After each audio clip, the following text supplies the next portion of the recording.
नमस्कार, देश की बात में आप सभी का बहुत स्वागत है। क्या अमित शाह की भविष्यवाणी सत्य सिद्ध होने जा रही है? बड़ा सवाल गूंज रहा है।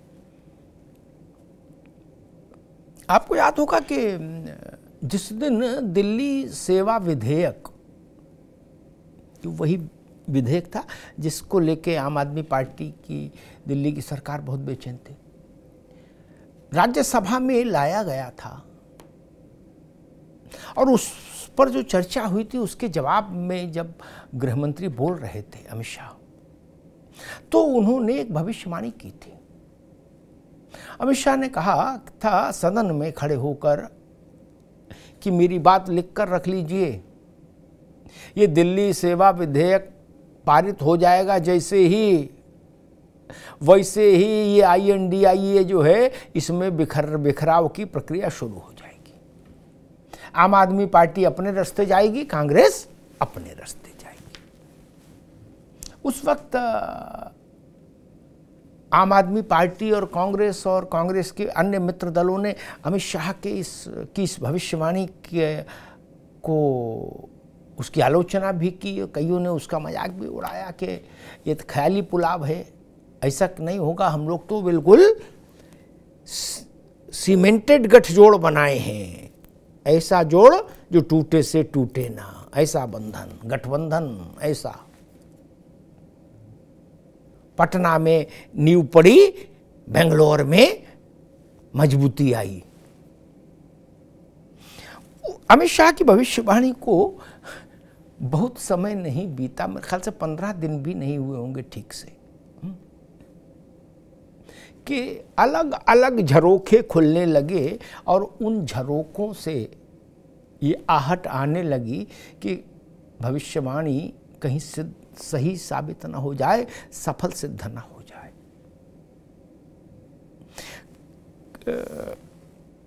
बुधवार को राहुल गांधी ने एक बड़ी मीटिंग ली पार्टी मुख्यालय में। मतलब आप समझिए लगभग 8 घंटे से ज़्यादा देर तक चली वो मीटिंग। उसमें राहुल जी थे और मल्लिकार्जुन खड़गे साहब थे और बाकी फिर सभी थे, जितने भी लोग मैटर करते हैं कांग्रेस में वो सब, और दिल्ली के जितने भी कांग्रेस के नेता ऐसे जो कुछ मैटर करते हैं, जिनकी कोई हैसियत है, वो भी सब। 8 घंटे की इस मैराथन बैठक में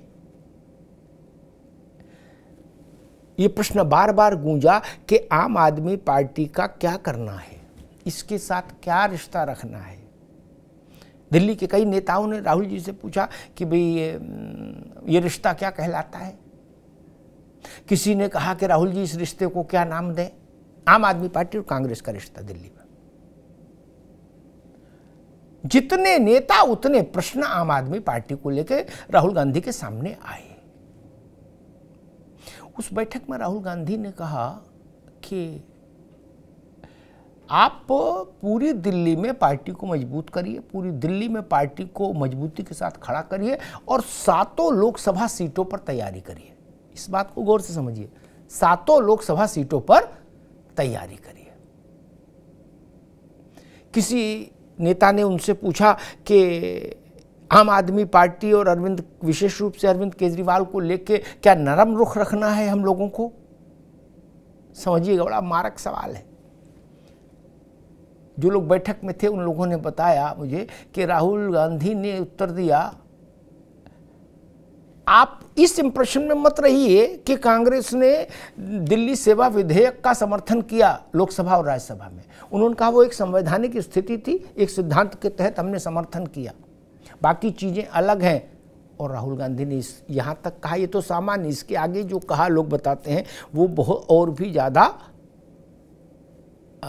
निहितार्थों भरा था। उन्होंने कहा कि अरविंद केजरीवाल ने मिलने के लिए समय मांगा था, आपको याद होगा, मैं उनसे मिला नहीं। क्या अब हो गया मैसेज क्लियर? जितने लोग दिल्ली के नेता गए थे वो गदगद हो गए, समझ गए, बोले जो बात कहनी थी राहुल जी ने कह दी, जो मैसेज देना था दे दिया। अब इसके बाद हंगामा मचना था तो मचाई। आम आदमी पार्टी ने भी तीर तलवार बर्छी भाला कृपाण निकाल लिया। बोले भाई जब दिल्ली में उन्हीं को लड़ना है, तो फिर गठबंधन का क्या मतलब, फिर हम मुंबई वाली बैठक में नहीं जाएंगे। टाइम क्यों खराब करें हम। और कांग्रेस की तो दिल्ली में कोई हैसियत नहीं, कोई औकात नहीं बची, ये भी घोषणा कर दी आम आदमी पार्टी ने। क्या बोले, बिना हैसियत की पार्टी है। तो कीर्तन शुरू हो गया दोनों पक्षों में। अमित शाह की भविष्यवाणी आंशिक रूप से सफल होती, सत्य होती दिखने लगी। ये तो दृश्य था यहां का। एक दूसरा दृश्य, राहुल गांधी की जब सदस्यता बहाल हुई तो मालूम है वो कांग्रेस के लोगों के अलावा विपक्ष में किस नेता से मिलने उसके घर गया?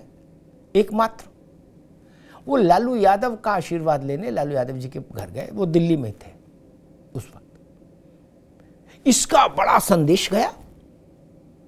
जनता दल यूनाइटेड के पेट में बल पड़ना, पेट में उथल पुथल होना स्वाभाविक है कि भाई राहुल गांधी लालू जी और उनके परिवार को ज्यादा महत्व दे रहे हैं क्या? खैर, नीतीश बाबू तो नीतीश बाबू, वो अभी दिल्ली आए 16 तारीख को, 16 अगस्त। उसी दिन अटल जी की पुण्यतिथि थी और सब दिल्ली में एयरपोर्ट पर उतर के उन्होंने मालूम उसके बाद सबसे पहले कहाँ गए?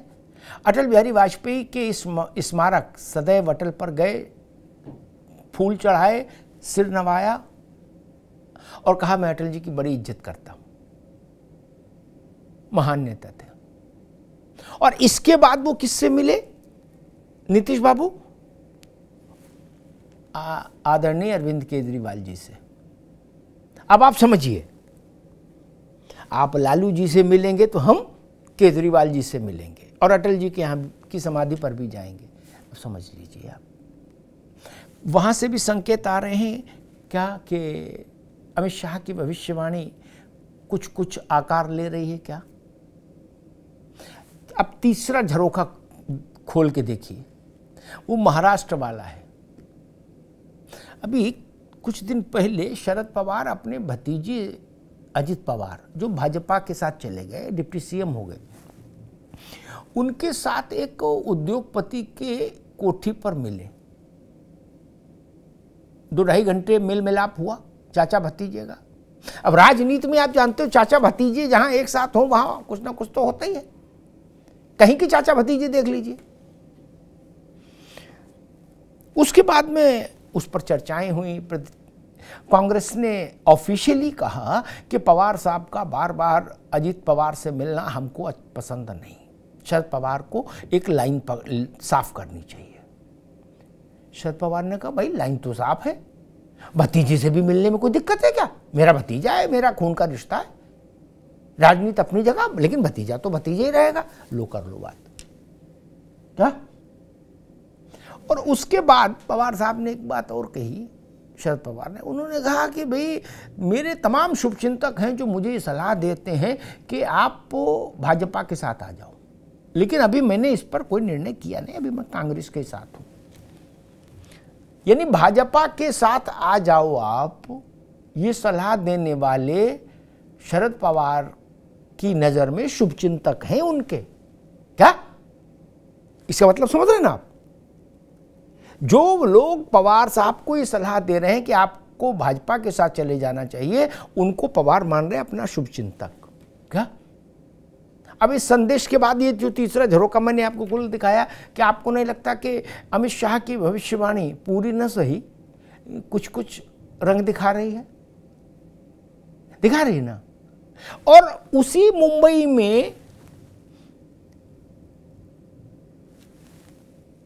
सितंबर के पहले हफ्ते में INDIA की बैठक होनी है, मेल मिलाप की, और वहीं के जो सबसे बड़े नेता हैं शरद पवार जी, वो ऐसा तिलस्म रच रहे हैं कि उसमें सारे कांग्रेस के नेता और उद्धव ठाकरे की शिवसेना परेशान है समझने में कि भाई आखिर शरद पवार चाहते क्या है। और शरद पवार सबसे मजे ले रहे हैं। उनका मन होता है तो सोमवार को प्रधानमंत्री की तारीफ कर देते हैं, फिर जब ज़्यादा हाई हंगामा मच जाता है तो मंगल को कह देते हैं कि मैं तो कांग्रेस के साथ हूँ, इन विपक्ष के साथ हूँ और भाजपा देश में भाजपा की नीतियाँ ठीक नहीं। और उस बुध को अजित पवार के साथ 2.5 घंटे बैठ जाते हैं, फिर हंगामा मचता है तो कहते हैं कि भाजपा देश तोड़ने की राजनीति करती है, हम सबको लड़ना पड़ेगा। कांग्रेसी लोग कह रहे कि चाचा पहले अपना तो बताओ, आप किधर खड़े हो, और खड़े भी हो के बैठे हो। आपको याद होगा अजित पवार ने जब शिवसेना तोड़ी, अरे एनसीपी तोड़ी, उस घटना को काफी समय हो गया, उप मुख्यमंत्री भी बन गए अजित पवार। लेकिन अभी तक, यहां से आप शरद पवार की राजनीति समझिए, अभी तक एनसीपी में ऑफिशियली ये स्पष्ट हुआ क्या कहीं किसी फ्लोर पर, फोरम पर, कि कितने विधायक अजीत दादा के साथ हैं और कितने विधायक शरद पवार साहब के साथ हैं? नहीं ना। क्यों नहीं हुआ?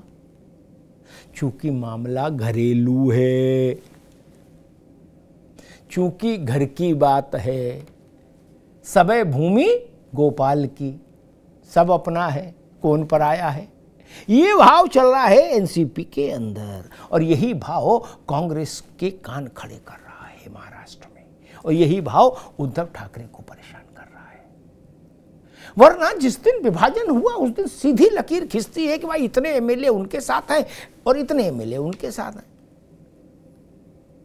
अभी तो सब एक साथ है, घरेलू मामला चल रहा है, प्राइवेट कंपनी जैसा। चाचा को जहां भतीजा मिल जाए, चाचा पूरे वात्सल्य भाव से गले लगा रहे हैं, और भतीजे को जहां चाचा दिख जाए पूरी श्रद्धा से पांव छू रहे हैं, कह रहे भाई रिश्ते का मामला है। राजनीति में